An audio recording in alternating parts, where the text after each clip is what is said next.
What happens when an 11-year-old boy suddenly gets $1 million?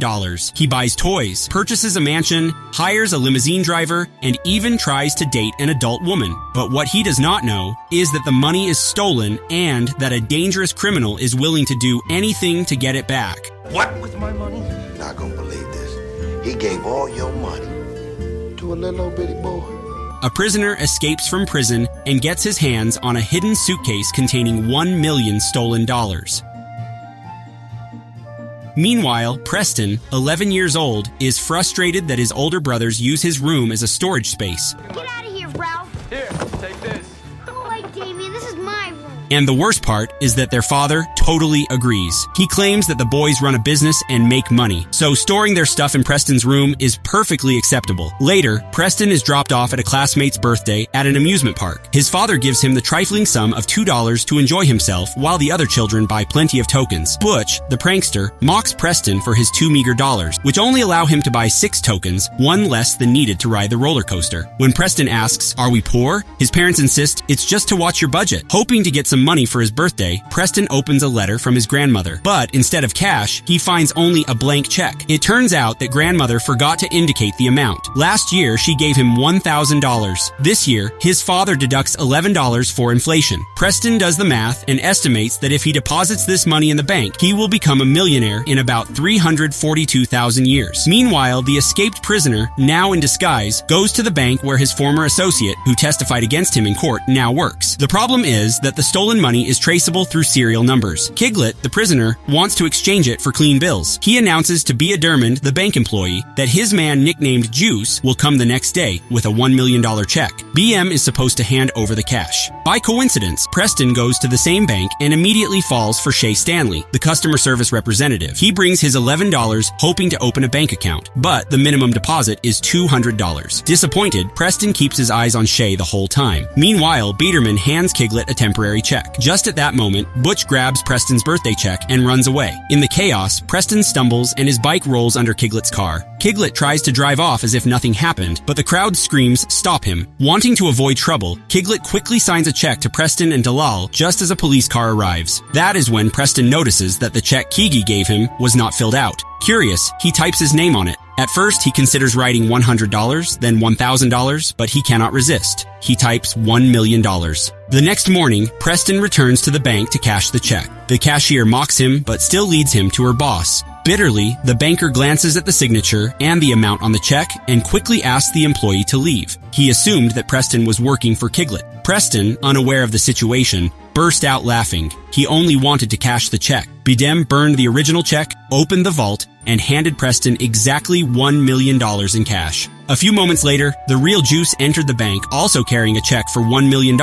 Preston's backpack was then filled with money. On his way out, he accidentally bumped into Jouse, who briefly laid his hand on the money-filled bag. Preston rushed out of the bank before Jouse could stop him. Back inside, Joust confronted Bidem, who nervously told him the deal was already closed. Furious and confused, Joust threatened Bidem, realizing far too late that he had been completely tricked. Meanwhile, Preston set his mind on buying the house of his dreams, a house that looked like a castle. Using a voice synthesizer to disguise his voice, Preston called the real estate agent and closed the deal. By coincidence, Kigley was also negotiating to buy the same house. Pretending to be Mr. Macintosh, Preston outbid him by offering double the price. Inspired by the Apple computer he had seen, Preston created his new identity. Shortly after buying the house, he celebrated with a rain of money, tossing bills into the air like a boss. Meanwhile, Kiglet and his partners were pressuring Biederman for answers. During the confrontation, Biederman recalled signing a check for a boy with a bicycle. It turned out that Shay was actually an undercover FBI agent and had reported the suspicious activity at Biederman's bank. Preston ran away from home, not without having ordered a limousine.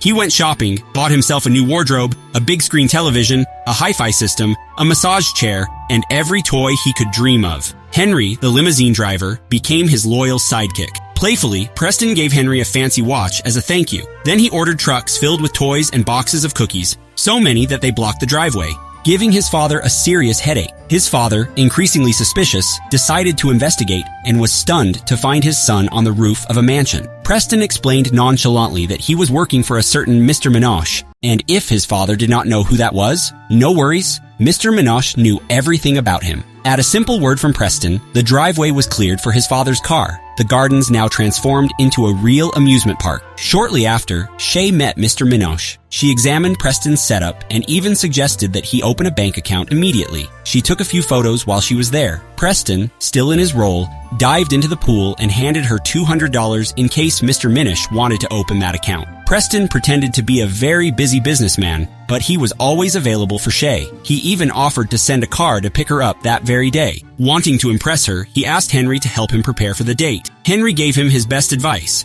bring beautiful flowers, be elegant, get a haircut, wear expensive clothes, arrive in a nice car, and say a few charming words. Preston adjusted his bow tie and headed to the restaurant for his date. He was so nervous that he barely had the strength to pull out Shay's chair. Shay asked a few questions about the mysterious Mr. McIntosh, and Preston pretended that the businessman had asked him to give her jewelry. Shay politely declined, claiming it was far too expensive. She was curious to know what McIntosh actually did for a living. Preston also had a few questions. Was she married? What was the height of her smallest companion? Preston nervously rocked on his chair and accidentally pulled the tablecloth over himself. After this little disaster, they gave up the fine dinner and went to eat hamburgers instead. Later, Preston took Shay to a plaza with a fountain where dozens of water jets burst from the ground. Shay thanked him for this pleasant evening, and Preston invited her to Mr. McIntosh's birthday party. Meanwhile, his parents grew suspicious. Why had they never seen this supposedly wealthy Mr. Minoche? To organize the party, Preston hired a professional named Yvon. But when Henry had to leave, Preston realized he had no one else, no real friends. Alone, he went to the park with his money and watched the other children play, wishing he could join them.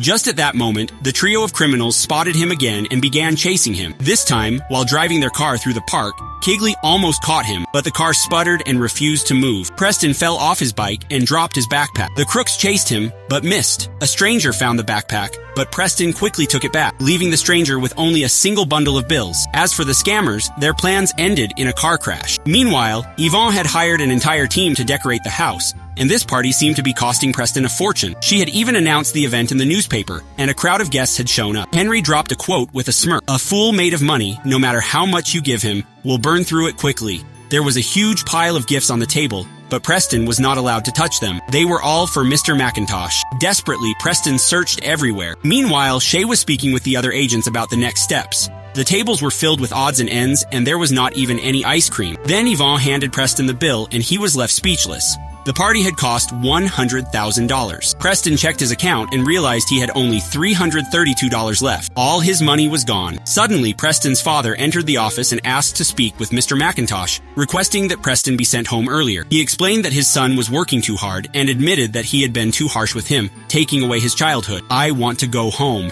whispered Preston. But his father had already left. Preston looked for Henry, but he was gone too. It turned out Henry was only there when the money was flowing. Shay then entered the office, once again looking for McIntosh. When Preston heard that, he chased her away and ran off. Meanwhile, the bandits broke into Preston's house, but it was empty. Butch redirected them to McIntosh's mansion. Yvonne arrived, demanded her payment, and ended the party. Preston took the microphone and told everyone to leave. The guests took back their gifts, and someone even stole the food. The boy was left alone in the enormous house. Then there was a knock at the door. Preston hoped it was Henry returning, but instead, the criminals burst in. They demanded to know where McIntosh was. That was when they finally learned the truth. McIntosh did not exist. Preston had spent $1 million in only 6 days. While the criminals were still confused, Preston escaped through a pipe. Jay tried to chase him and ended up crashing headfirst into the cake. Later, Jay got trapped and was bombarded with baseballs. Preston hid from the gang leader under a table. Kigley overturned the tables and searched in the dark, but ended up trapped inside a giant metal ball. Preston pushed it with his cart and rolled Kiglet straight into the pool. For a moment, Preston panicked. He thought he had drowned the guy, but it turned out that Kigley had just fallen into yet another trap. That was when the FBI arrived to help Preston. They asked the obvious question: "Who is Minoche?" "I am Minoche," blurted Kiglet, trying to escape the charge by bluffing. That was enough. He was immediately arrested for money laundering and fraud. His accomplices were also taken into custody. Preston looked at Shay and asked her to show her badge. Then, heartbroken, he realized that their date had only been part of her undercover mission. But before leaving, Shay leaned in and kissed the boy on the lips.